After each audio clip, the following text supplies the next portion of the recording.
Kerala cricket association അഴിമതി നിരോധന നിയമത്തിന്റെ പരിധിയിൽ വരുമെന്ന ഹൈക്കോടതി അഴിമതി നിരോധന നിയമത്തിന്റെ പരിധിയിൽ വരില്ല എന്ന സിംഗിൾ ബെഞ്ച് ഉത്തരവ് ഡിവിഷൻ ബെഞ്ച് റദ്ദാക്കിയിരിക്കുന്നു. സിംഗിൾ ബെഞ്ച് വിധിക്കെതിരായ അപ്പീലുകൾ ഡിവിഷൻ ബെഞ്ച് അനുവദിച്ചു.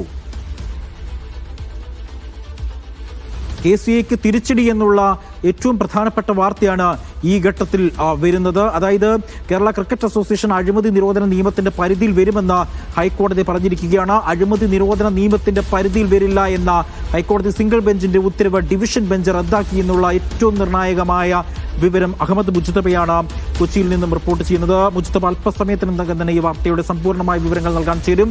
സിംഗിൾ ബെഞ്ച് വിധിക്കെതിരായ അപ്പീലുകൾ ഡിവിഷൻ ബെഞ്ച് അനുവദിച്ചു എന്നും മുജ്തബ റിപ്പോർട്ട് ചെയ്യുന്നുണ്ട്. KCAക്ക് തിരിച്ചടി എന്നാണ് ഈ ഘട്ടത്തിൽ മനസ്സിലാക്കാൻ കഴിയുന്നത്. കോടതിയുമായി ബന്ധപ്പെട്ട ചില പരാമർശങ്ങളും നടത്തിയിട്ടുണ്ട്. ഇടക്കച്ചി തൊടുപുഴ ക്രിക്കറ്റ് സ്റ്റേഡിയം അഴിമതി സംബന്ധിച്ചുള്ള ഒരു കേസ് പരിഗണിക്കുന്നതിനിടെയാണ് ഇത്തരത്തിലൊരു പരാമർശം എന്നാണ് മനസ്സിലാക്കാൻ സാധിക്കുന്നത്. വിജിലൻസ് അന്വേഷണം ഈ കേസിൽ തുടരാം. കേസ് റദ്ദാക്കിയ സിംഗിൾ ബെഞ്ച് ഉത്തരവ് ഡിവിഷൻ ബെഞ്ച് റദ്ദാക്കിയിട്ടുണ്ട്. മുൻ KC അധ്യക്ഷൻ TC മാത്യു അടക്കം 18 പ്രതികൾ ഈ കേസിലുണ്ട് എന്നും മുജ്തബ റിപ്പോർട്ട് ചെയ്യുന്നു. മുജ്തബ, എന്താണ് കോടതിയിൽ സംഭവിച്ചത്? ഏറ്റവും പുതിയ വിവരങ്ങൾ എന്താണ്? ഈ ഇടക്കൊച്ചി തൊടുപുഴ ക്രിക്കറ്റ് സ്റ്റേഡിയവുമായി ബന്ധപ്പെട്ട അഴിമതി കേസിൽ നേരത്തെ വിജിലൻസിന്റെ പരിധിയിൽ വരില്ല എന്നൊരു ഉത്തരവായിരുന്നു നേരത്തെ സിംഗിൾ ജഡ്ജ് ഉണ്ടാക്കിയിരുന്നത്. അതിനെതിരെയാണ് സർക്കാർ ഈ അഭിഭാഷകർ ഉൾപ്പെടെയുള്ള ആളുകൾ അപ്പീൽ പോവുകയും ആ അപ്പീൽ ഹൈക്കോടതി സിംഗിൾ ബെഞ്ചിന്റെ ഉത്തരവ് റദ്ദാക്കിക്കൊണ്ട് KCAക്ക് ഒരു തിരിച്ചടി എന്നുള്ള നിലയ്ക്കാണ് ഇന്നത്തെ ഉത്തരവ് വന്നിരിക്കുന്നത്. അതായത് വിജിലൻസിന്റെ അന്വേഷണ പരിധിയിൽ KCA ഉൾപ്പെടും എന്നാണ് ഡിവിഷൻ ബെഞ്ച് വ്യക്തമാക്കിയിരിക്കുന്നത്. അല്പസമയം മുമ്പാണ് ആ ഉത്തരവ് പുറത്തു വന്നിരിക്കുന്നത്. പ്രത്യേകിച്ച് തൊടുപുഴ അതോടൊപ്പം തന്നെ ഇടക്കൊച്ചി രണ്ട് സ്റ്റേഡിയങ്ങളിലെ നിർമ്മാണവുമായി ബന്ധപ്പെട്ട അഴിമതി നിരോധന നിയമത്തിന്റെ പ്രശ്നവുമായി ബന്ധപ്പെട്ട് വിജിലൻസ് എടുത്തൊരു കേസുണ്ട്. ആ കേസിനെതിരെ അതിന്റെ വിജിലൻസിന്റെ അന്വേഷണ പരിധിയിൽ വരാത്ത രൂപത്തിലായിരുന്നു നേരത്തെ സിംഗിൾ ബെഞ്ചിന്റെ ഉത്തരവ്. ആ ഉത്തരവ് ഇപ്പോൾ ഡിവിഷൻ ബെഞ്ച് റദ്ദാക്കിയിരിക്കുന്നു. ഫലത്തിൽ വിജിലൻസ് അന്വേഷണം തുടരാം. KCAക്ക് കനത്ത തിരിച്ചടിയാണ്. KC മാത്യു ഉൾപ്പെടെയുള്ള 18 പേരുടെ പേരിൽ നേരത്തെ വിജിലൻസ് കേസുണ്ട്. അന്വേഷണം തുടരാം എന്നാണ് ഇപ്പോൾ ഡിവിഷൻ TC മാത്യു ഉൾപ്പെടെയുള്ള 18 പ്രതികൾ ഉൾപ്പെട്ട കേസിന്റെ വിജിലൻസ് അന്വേഷണം തുടരാമെന്നാണ് ഡിവിഷൻ ബെഞ്ചിന്റെ ഉത്തരവ്. അജി, ഒപ്പം തന്നെ ഈ കേസിൽ മുജ്തബ മുൻ KC അധ്യക്ഷനടക്കം പ്രതികളാണല്ലോ, 18 പേരാണല്ലോ ഈ കേസിലുള്ളത്. ഈ പ്രതികളുടെ വിശദാംശങ്ങൾ ഉണ്ടോ?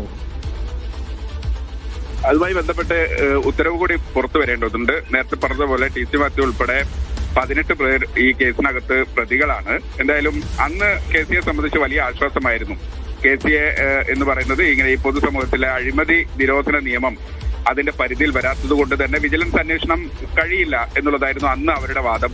അന്ന് സിംഗിൾ ബെഞ്ച് അവരുടെ വാദം ശരിവെക്കുകയും KCAക്ക് അനുകൂലമായി വിധി ഉണ്ടാവുകയും ചെയ്തു.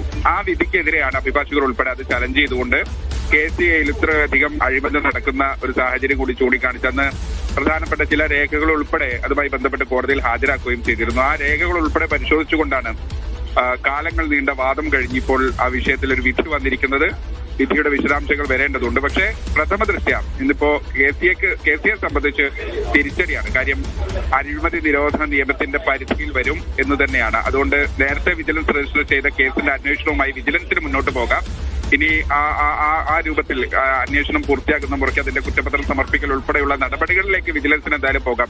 അതിന് നിയമപരമായി ഉണ്ടായിരുന്ന തടസ്സം നേരത്തെ ഹൈക്കോടതി സിംഗിൾ ബെഞ്ച് വിധിച്ച വിധി റദ്ദാക്കിക്കൊണ്ടാണ് ഇപ്പോൾ ഡിവിഷൻ ബെഞ്ച് അതിന് മേലെ ആ വിധി റദ്ദാക്കിക്കൊണ്ട് വിജിലൻസ് അന്വേഷണം തുടരാം എന്നുള്ള വിധി വന്നിരിക്കുന്നത്.